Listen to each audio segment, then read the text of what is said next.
good evening and welcome to Roma Theory. How is everybody doing? Welcome to another live stream, welcome to another chat as we're going to discuss De Rossi's transfer doubts, transfer worries, the players he wants. Will they be respected? Will the board invest on this new project the way the manager wants to? Will the manager's decisions and requests be at the center of this project? These are all things that we're going to discuss today because these are all things that De Rossi will definitely want to know in these upcoming days in meetings inside Trigoria. Also, a few rumors on Kefren Turam. There was this latest rumor of these last hours how Juventus are leading the race to sign Turam, but Ghisolfi knows him well. He obviously knows Nice really well. So he's trying a little swoop to try and bring Kefren Turam to Rome. And then Minteh, the player we were discussing about yesterday, his agent said that he has found an agreement with a team. He hasn't specified this team, but can this team be us? Can we be close enough to sign Minteh? And all of these things. So yeah, if you haven't already, do hit the like. As always, I know that people aren't interested a lot in these live streams. I know. I always say this, I don't blame you, we've got the Euros, so yeah, it's not the priority, but this is my job with this fan channel, to react to news and opinionate around Roma topics, even when the priority and the focus isn't on this. So yeah, if you're with me here, hit the like, subscribe, and share the link of this channel with your families and friends. Let me quickly turn this down a bit. There we go. Hello Totti Lopez, hello Hemadri, hello Chris, thank you very much. So yeah, right, let's get into this. De Rossi's doubts. I think this is interesting because as much as De Rossi's got doubts here, we fans also have doubts.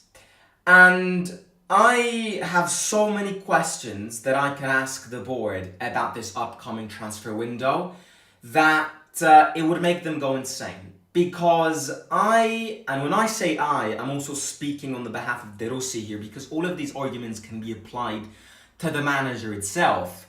The biggest question that all of us are asking is, will this new project actually kick in? How will this new project actually kick in? And will the board really, for once, start investing in the team? These are all questions that I don't think have easy answers. They don't have easy answers because if they had easy answers, then I think by now we would have already sorted out a few signings. I don't think this is a problem. Again, I've mentioned this already. I think the fact that we're not in advanced talks with anybody doesn't mean that we're delayed in the transfer window, because many teams around the world in the Italian league are also delaying their transfer moves to later on after the Euros, to see injuries as well for the players who are at the Euros. And a lot of the players who are playing at the Euros are going to probably decide their future after the tournament. So it's one of those seasons, due to the fact that we have got the European tournament, where June is not about club football, and it would be pretty strange to see teams accelerate and start concrete talks with players and agents and clubs before the Euros even end. So I don't think this is a problem. I don't think the fact that we're delayed is a problem, because we look around and there isn't really a team who's unlocked quite a few deals. I'd say the team who's probably done the most in the Serie A up to now, I'd probably say it's Juventus. Obviously, they've unlocked the Douglas Luiz deal, they've appointed a new manager, they've kind of decided that they are 90% not going to extend Chiesa's contract. So I think out of the 20 teams in the league, Juventus are probably the one who have started things earlier. Maybe that's what Thiago Motta wants to do. He wants to get things done early so he can have them for pre-season, and that's fair, you know, new manager boost, new manager pressure to the board. But other than Juventus, no team is really hurrying up in deals right now. So I don't think it's a problem. I don't think this delay is a problem right now. This delay is going to become a problem if the delays are going to continue into July, as we've seen last year. Last year is the perfect example of this. Last year, we got the biggest the biggest priorities of the transfer window last season. We did in the last second of the transfer window. We appointed Lukaku at what? It was deadline week. So we've got this record of keeping things late. This is not a good record, because it's probably one of the reasons why over these past seasons we haven't been able to compete with our opponents, because our opponents get things done quick. So the problem here, which is what De Rossi's worry is will this summer be a different summer? Will this summer be a summer where I'm going to see something new? I'm going to see early investments, and most importantly, I'm going to see investments based around the central figure of De Rossi. That's something which we've said this multiple times, but that's something which Mourinho never did. Mourinho was never at the center of the transfer window. Now, this can be seen as one of the factors which triggered him being sacked, because he never had the team, and therefore he lamented, he protested after each game and all of that. So, but why is this? We also need to acknowledge that Mourinho's charisma, I would say, and also Mourinho's name required and gave and put the Friedkins under a lot of pressure. Because it's like, well, I've got one of the most box office managers with me, around me. I got to try and do something. And if I don't do this, then over the course of the season, Mourinho's going to attack me. Mourinho's going to say it's my fault. Mourinho's going to say it's my fault that I didn't give him the players. Now, my only fear here is that now that Mourinho isn't here anymore, and now that their manager is a young manager, an inexperienced manager, who probably doesn't have as much as the balls and personality and the managerial box office to protest against the ownership, my only fear here is, well, if the investments didn't come under Mourinho, I'm not going to invest with De Rossi, because De Rossi, I know, will not protest against the ownership. Because, look, realistically speaking, even if De Rossi doesn't get the players he wants, De Rossi won't go in front of the microphones after we lose a game and go, well, it's not my fault. The ownership didn't give me the players I want. He's never going to do that. And the Friedkins know this really well. So there's a massive difference from Mourinho, De Rossi, but there needs to be a difference in also the project that we tackled from Mourinho to De Rossi. Because one of the reasons why Mourinho never got the players isn't because the Friedkins were dickheads and didn't give Mourinho the players. It's because Mourinho probably expected more than what the Friedkins actually could have done. This is different, especially because the project is different. Because with Mourinho it was, get me him, and I need to win right now. With De Rossi is, get me him, I'll grow him, develop him, and I'll probably win in 3 years. So there's a massive difference in here. So the profile of players in the De Rossi project are going to be cheaper, are going to be younger, and they're going to be different than what Mourinho required. So what I'm trying to say here is, De Rossi's listed the names. Now, we all know who the priorities, who the first requests are. They are all Italians, and the first requests of De Rossi are Chiesa, Frattesi, and Prati. And Bellanova as well. All of them are Italian. Now, these are the first picks. Now, this doesn't mean that we're going to buy all of them, because that's not going to happen, and De Rossi knows them as well. But as a manager, you got to outline the names that you want top tier, and then you got to put, right, if he doesn't come in, I would love him. If he doesn't come in, I would love him. If he doesn't come in, I love him. But my first top tier of names is this. And the top tier of De Rossi names are Chiesa, Bellanova, and Frattesi. Frattesi is not going to happen. Chiesa, I highly doubt is going to happen. Bellanova might happen. I'd give it a high chance we get Bellanova. Chiesa, it all depends on the Euros. It all depends on what Juventus decide with him and all of that. So yeah, he wants a lot of Italian players. Ghisolfi, obviously, is French. He's proposed a lot of French names and all of that. So The problem here is, as always, there cannot be clashes between the manager and the director of football. Now, if the manager and the director of football clash, then it's over. It's absolutely over. The most important thing for a boat not to sink is that the boat doesn't hit those rocks coming out of the water. That's the number one thing. If you don't want that boat to sink, that ship to sink, you need to avoid the rocks coming out of the water, and you gotta avoid hitting them. Well, if you want to have a successful season, the number one thing here is the manager and the director of football cannot clash. They need to agree, they need to collaborate on the names. This means that if Ghisolfi wants him and De Rossi wants him, they need to agree on either one of the two or middle route. So it's, again, this is why it's a period full of questions. This is why it's a period full of uncertainties. Because as of now, yes, the direction of the project is a young project, but it's very early to say this, because we've been linked with far too many different names to actually capitalize on one similar project. Plus it's holiday period, De Rossi's on holiday right now, so apart from a few phone calls, it's not the period of time, maybe it should be, but it definitely isn't, where they sit down and talk. It happened a few days ago. That period of let's sit down, talk and write notes on a piece of paper happened last week. Now De Rossi's probably on holiday. He'll be back start of July, second week of July is when the preseason starts. So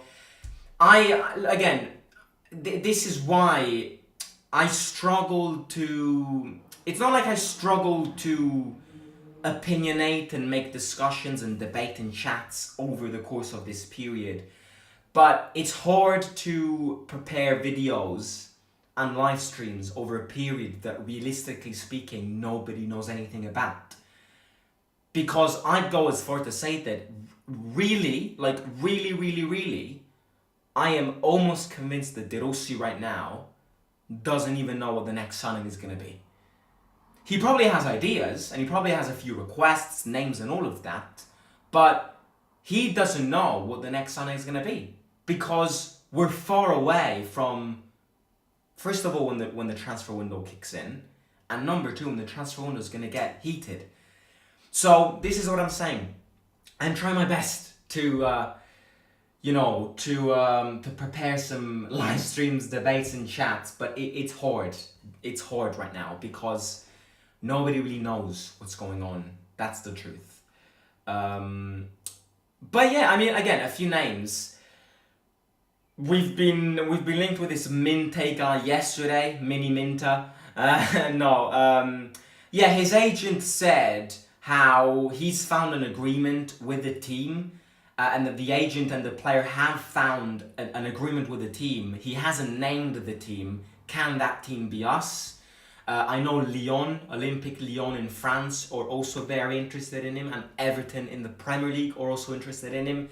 Now, if he goes to the Premier League, to Everton, then could he get loaned to us? Maybe. It's probably one of the benefits of this exchange, dual ownership. If Minteh goes to Everton, then there's a high chance he could come to us. But what the Fredkins won't do, obviously, is use Everton to kind of reinforce us. They're not gonna, I'm gonna actually spend all the Everton money to players and then loan them out to Roma. They can't do that because they've decided to buy Everton and share attention and finances on that team as well. So he might go to Everton, he might stay there 1 year, and then second year he loans to us. Kind of what Udinese and Watford are doing. Udinese and Watford are literally the same thing that we and Everton are going to become. They belong to the same owner, and they exchange players. Every single summer they exchange players, they loan players to them, they loan to them. So we're going to see an axis built between us and Everton. This guy, Minteh, could be a name. Bove, of course, we discussed. If Everton get Bove, then it's not that bad for us because it means that They could pump up the value, and then in a few years' time we could get him back. So yeah, there definitely are benefits on this dual ownership axis, but overall, as I always say, it means that they are not fully prioritizing us. It means that their attention isn't fully on us, which probably means, my question here is, do they want to sell? I'm not sure. They do want to build a monopoly, yes, but if they all of a sudden have withdrawn their attention fully from Roma and separated onto two teams, does it mean that they're not happy here? Does it mean that I don't know. I don't know. We'll see. But the agent of this Minteh guy has said that yeah, he's found an agreement with the team, and maybe that team could be us. I don't know. We are interested in him. Di Matteo has confirmed. What's your opinion on Calvin Phillips? I wouldn't buy him. Like, I don't mind him, but he's been shit for the past 3 years. So, yeah, again, it's kind of that signing that we can avoid this. Like, you wanna get a better signing, get Kefrem Turam. He's probably going to be even cheaper than Calvin Phillips, and he's way more consistent. Calvin Phillips was an incredible player at Leeds, and then he hasn't played a full football game in about 3 years' time. You know, the analogy that I always give here is, why do we need to be the dustbin of these players? He might come to Rome and absolutely explode, but so is Renato Sanchez supposed to do this. So is Maitland-Niles supposed to do this in 2021.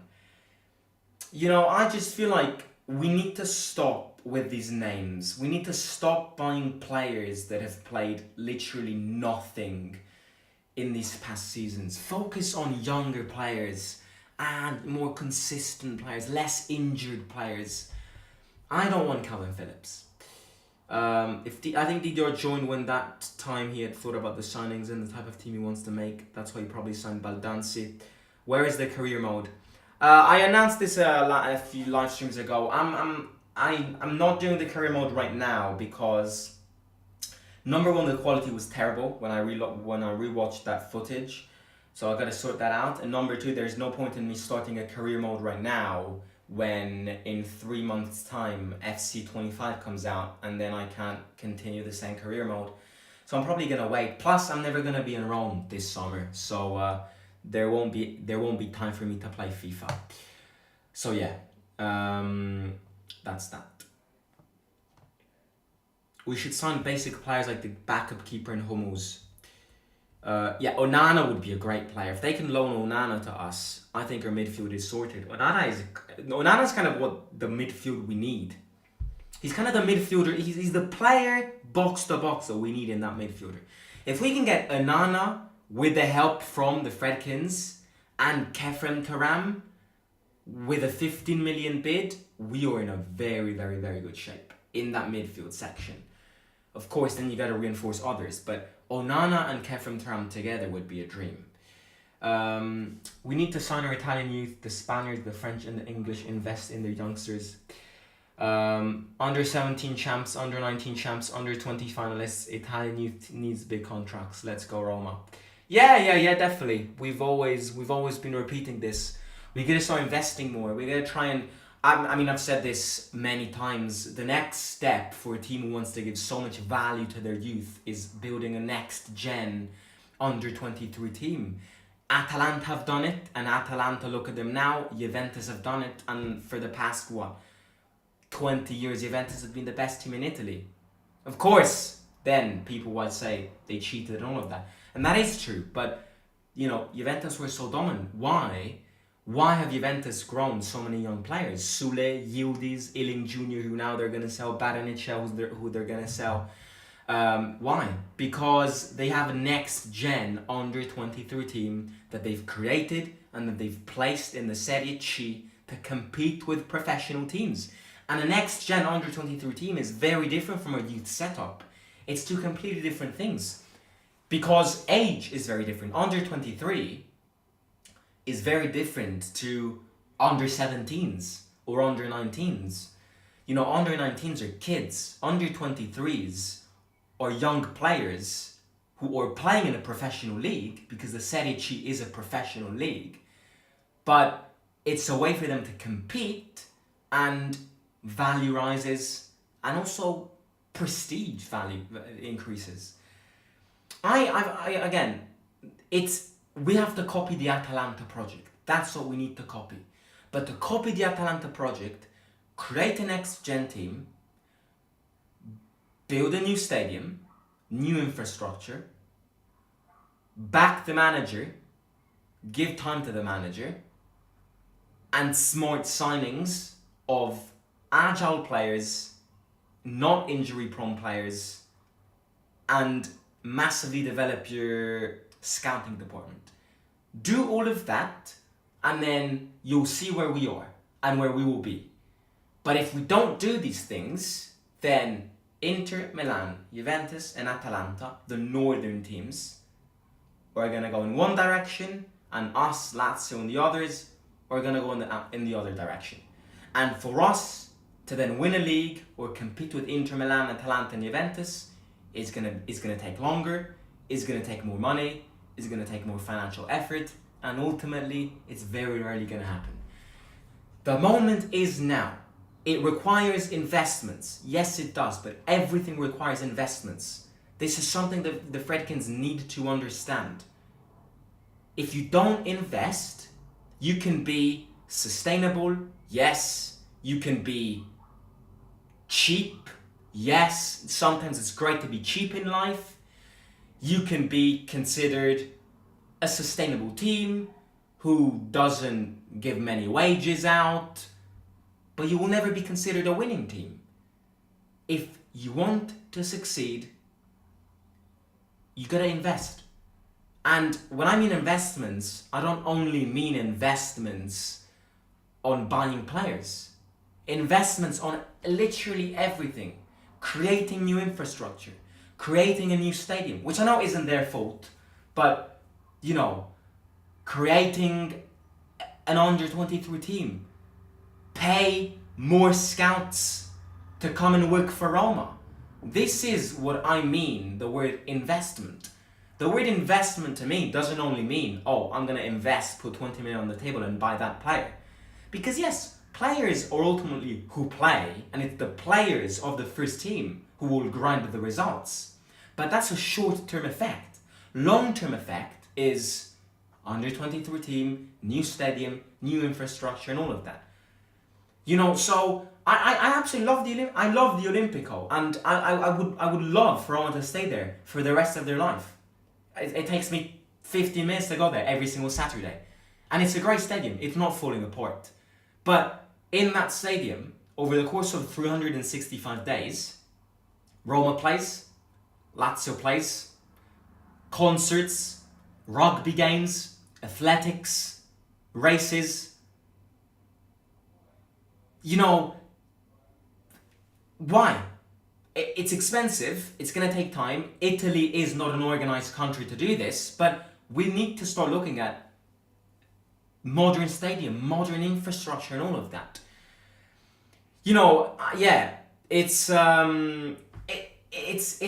kind of what I say when I always say we're far from perfection. We are far from perfection, because there are teams out there which are way more prepared than us, and most importantly know better than us what they're doing.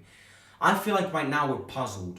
The impression that the Fredkins give me as of now is that now, especially now that they've also bought the Everton, is that they want to be here, but at the same time they don't know what they're doing. Maybe this is just the impression I'm getting, but let me know if you're getting the same impression. The impression that I'm getting from this ownership is that they want to be here because they want to get the best out of this business, but deep down they don't know where to bring this club. They don't know what they are doing. That's the way I see it. And from a fan point of view, it's not what you want.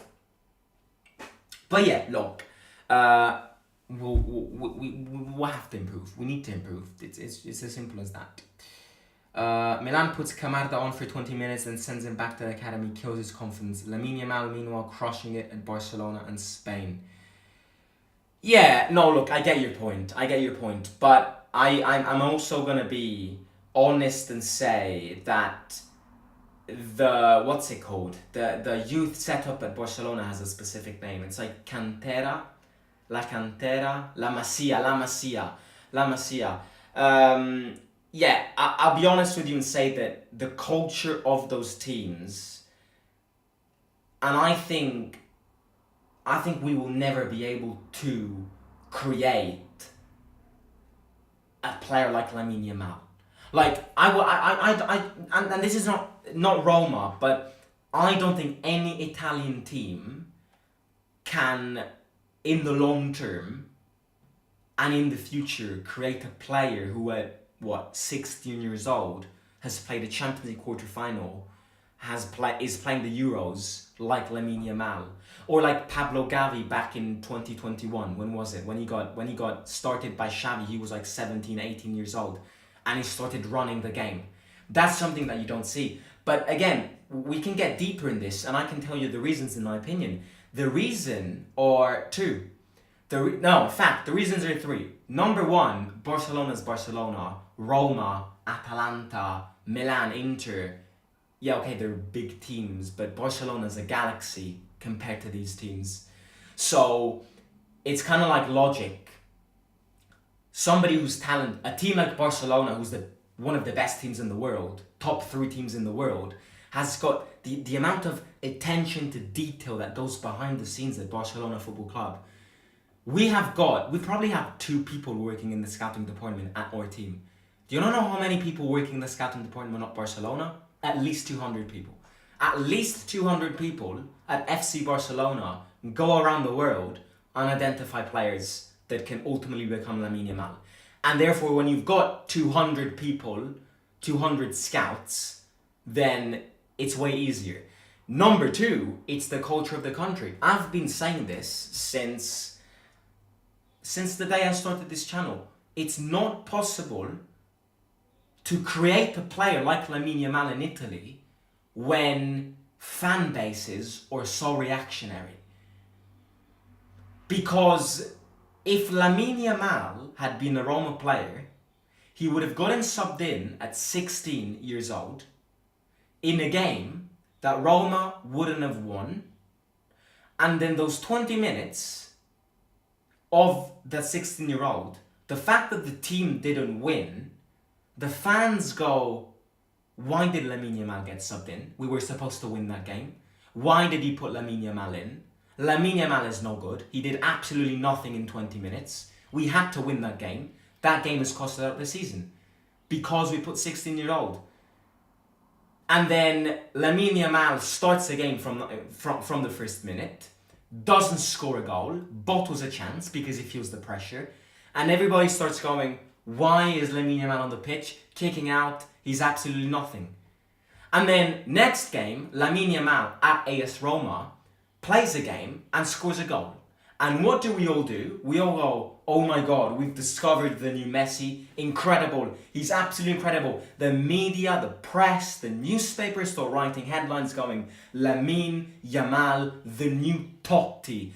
This happened with Zaniolo. It's the perfect example. Niccolò Zaniolo, il nuovo Francesco Totti. Niccolò Zaniolo si dichiara di essere il nuovo Totti. And then what happens is, because of all this ecstasy from the press, the player who's 16 years old massively pumps himself up because he goes, oh my God, everybody's in love with me right now. He plays the next game, he's shit, and everybody starts going, oh my God, kick him out, he's terrible, don't start him again, we've got to start winning games. We don't have time to invest and experiment with young players. And this cycle of, it's his fault. Oh my God, he's incredible. No, fuck him, it's his fault. Oh no, it's his fault. Kick him out. Why did the manager put him in? Oh my God, he is the new Messi. Wow. It's all of this confusion. The player will never have the balls, the confidence, and also the means to handle the pressure to grow. So, and I'm speaking on the behalf of Roma because I know this environment really well. But it's the same at Milan, it's the same at Inter, it's the same at Juventus. Italian fans are so reactionary. Look at Calafiori yesterday. Look at him. Before that game, everybody went, Calafiori the new Maldini. Calafiori scores an own goal, which isn't, by the way, his fault. And everybody starts going, Fuck everybody who called this guy Maldini. My God, screw you. How could you call him Maldini just because his hair looks like Maldini? Back to reality. I bet you everything I have, tomorrow against Croatia, Calafiori's not going to start. Why? Because Spalletti is scared that the fans are going to burn him. Italian fans are reactionary. I'm reactionary because I'm Italian. It's the way we are. It's the way we are. So a player like Lamine Yamal, or a player like Pablo Gavi, or a player like the other guy, Nico Williams, in a team like Roma or any Italian team will never be created. Because of this. Because of the culture, because of also, yes, as we said before, the attention to detail that a team like Barcelona has compared to us. So that's what I'll say. You know, it's the way I see it. And yeah, look, I love Simo. Thank you very much. I'm going to catch you tomorrow with another live stream. I'm actually going to the beach for the next 3 days. I will definitely film a little video, but maybe I'm not gonna go live. I'm gonna film something and then pre-record it and post it. Italy tomorrow, Scotland tonight. We're getting into the last game week of the group stages of the Euros. Very excited to see who goes through. I'm calling Germany and Switzerland to go through as first and second, and then I'm calling Scotland to go third and Hungary to get last. That's my prediction for Group A. Yeah, I will talk to you soon. Don't forget to hit the like. Please do it if you haven't already. Subscribe to the channel. Let me know in the comments your thoughts on today's topics, chats, debates. And I'll talk to you very soon. Take care. Simo out.